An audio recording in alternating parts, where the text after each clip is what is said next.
Guys इस video में हम लोग पावर पॉइंट टेबल के लेआउट में जो भी बचे हुए ऑप्शन है उनको एक्सप्लोर करेंगे।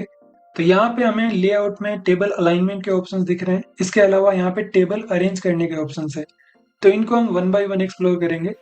तो यहाँ पे अगर अलाइन आपको करना है टेबल के टेक्स्ट को, तो आपको इसको सिलेक्ट करना है और यहाँ पे 6 अलग अलग ऑप्शन है। तो सबसे पहला है लेफ्ट अलाइन। इस पे क्लिक करोगे तो सारा टेक्स्ट लेफ्ट अलाइन हो जाएगा। टेक्स्ट नहीं, बेसिकली टेबल के अंदर जो भी कंटेंट है, नंबर्स या टेक्स्ट, सब कुछ लेफ्ट अलाइन हो जाएंगे। और यहाँ पे ये सेंटर अलाइन हो जाएगा, ये राइट अलाइन हो जाएगा। अगर आपको टॉप अलाइन करना है तो टॉप में चला गया। यहाँ पे सेंटर वर्टिकली मतलब एकदम मिडल में लाना है तो ये मिडल में अलाइन हो गया और ये बॉटम में चला जाएगा। तो अभी के लिए हम इसको मिडल और सेंटर में रख देते हैं। तो इस प्रकार से आप यहाँ पे जो टेक्स्ट है उसको अलाइन कर सकते हो। नेक्स्ट है टेक्स्ट डायरेक्शन का।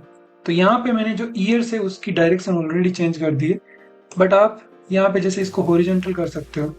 तो यहाँ पे मैं इस कॉलम की विड्थ बढ़ा देता हूँ, या फिर लेट से हमें लग रहा है कि नहीं ये पर्टिकुलर सेल का डेटा है वो वर्टिकली ठीक लग रहा है, तो यहाँ पे आप टेक्स्ट डायरेक्शन पे जाओ और इसको रोटेट कर दो। तो ये 90 डिग्री रोटेट हो गया और ये 270 डिग्री। तो यहाँ पे अभी ये 270 डिग्री बेटर दिख रहा है और इसकी जो विड्थ है उसको मैं थोड़ा एडजस्ट कर देता हूँ। तो यहाँ पे बेसिकली आप कोई भी पर्टिकुलर टेक्स्ट है सेल का, उसकी डायरेक्शन है उसको चेंज कर सकते हो। यहाँ पे जैसे स्टैक में है, स्टैक भी ठीक दिख रहा है यहाँ पे, बट अभी के लिए हम इसको 270 डिग्री रोटेट पे रखते हैं। तो यहाँ पे आपको टेक्स्ट की डायरेक्शन चेंज करने के ऑप्शन दिख रहे हैं। उसके बाद सेल मार्जिन का ऑप्शन दिख रहा है।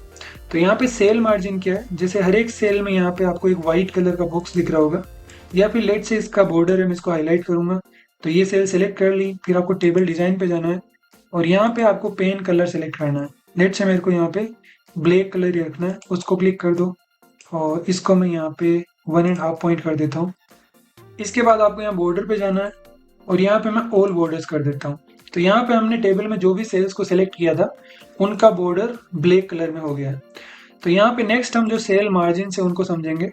तो यहाँ पे देखो, ये जो हमने ये इस सेल में कंटेंट ऐड किया है उसके और जो सेल का बॉर्डर है उसके बीच में थोड़ा गैप है। ऐसे ही हर एक सेल में और उसके कंटेंट में थोड़ा गैप है, तो वो गैप को हम बोलते हैं सेल मार्जिन। ओके। तो यहाँ पे जैसे मैं इसको सिलेक्ट कर लिया, अगर जैसे जैसे इसका मैं मार्जिन टाइप चेंज करता रहूंगा तो आपको डिफरेंस नजर आएगा। जैसे मैं इसको नेरो कर देता हूँ, ओके ये सेम ही रहा है। वाइड करूंगा तो देखो यहाँ पे सेल का मार्जिन बढ़ गया। तो इसको मैं फिर से नॉर्मल पे ले आता हूँ। तो इस प्रकार से आप यहाँ पे सेल का मार्जिन है उसको चेंज कर सकते हो। उसके बाद आपको हाइट और विड्थ का ऑप्शन दिख रहा है। तो ये वाली हाइट विड्थ है, इस वाली हाइट विड्थ से डिफरेंट है, क्योंकि ये वाला एक पर्टिकुलर सेल के लिए था, बट ये वाला पूरी टेबल के लिए है। तो इसको जैसे जैसे आप बढ़ाओगे तो पूरी टेबल की हाइट बढ़ेगी, मतलब सारी रोज में इक्वली डिवाइड होगी। ऐसे ही यहाँ पे आप विड्थ बढ़ाओगे तो हर एक कॉलम की विड्थ है वो इक्वली यहाँ पे सारे कॉलम्स में बढ़ेगी। तो इस प्रकार से आप टेबल की हाइट और विड्थ है उसको चेंज कर सकते हो। इसके बाद आपको यहाँ टेबल अरेंज के ऑप्शंस दिख रहे हैं, मतलब इसमें ब्रिंग फॉरवर्ड, सेंड बैकवर्ड, ये सब ऑप्शंस है। तो अगर आपकी स्लाइड में 2 ऑब्जेक्ट्स है तो किसको आगे रखना है किसको पीछे, तो इन ऑप्शंस की मदद से आप वो कर सकते हो। तो ये हम पिछले लेक्चर्स में अच्छे से एक्सप्लोर किए हैं, बट यहाँ पे एक डेमो देख लेते हैं। तो आप लेट से इस चार्ट को यहाँ से मैं कॉपी करता हूँ और यहाँ पे पेस्ट कर देता हूँ। ओके। अब लेट से ये जो अपना यहाँ पे टेबल था इसको मेरे को आगे लेके आना। तो लेआउट पे जाऊंगा और मैं ब्रिंग टू फ्रंट करूंगा, या आप ब्रिंग फॉरवर्ड करोगे तो उससे भी आ जाएगा। अगर लेट से इसको पीछे भेजना है तो अभी के लिए मैं ओवरलैप कर देता हूँ। लेट से मेरे को इसको पीछे भेजना है तो सेंड बैकवर्ड करो। तो अभी अपना जो प्लॉट था वो आगे आ गया है, या फिर आगे लाना है तो ब्रिंग फॉरवर्ड करो। तो इस प्रकार से आप 2 ऑब्जेक्ट्स हैं उनको आगे या पीछे अरेंज कर सकते हो। उसके बाद आपको यहाँ सिलेक्शन पेन का ऑप्शन दिखेगा। तो इस पे क्लिक करके आपको इस स्लाइड में कौन सा ऑब्जेक्ट दिखाना है कौन सा नहीं वो सिलेक्ट कर सकते हो।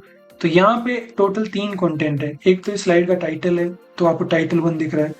उसके बाद यहाँ पे एक टेबल है और एक चार्ट है। तो लेट से हमें चार्ट है उसको हाइड करना है, तो आपको जो आई वाला ऑप्शन दिख रहा है उस पर क्लिक करना है। तो हाइड हो गया, इस पे वापस क्लिक करके इसको शो कर सकते हो। इसी प्रकार से आपको टेबल को हाइड करना है तो इससे हाइड कर सकते हो, इसे शो कर सकते हो।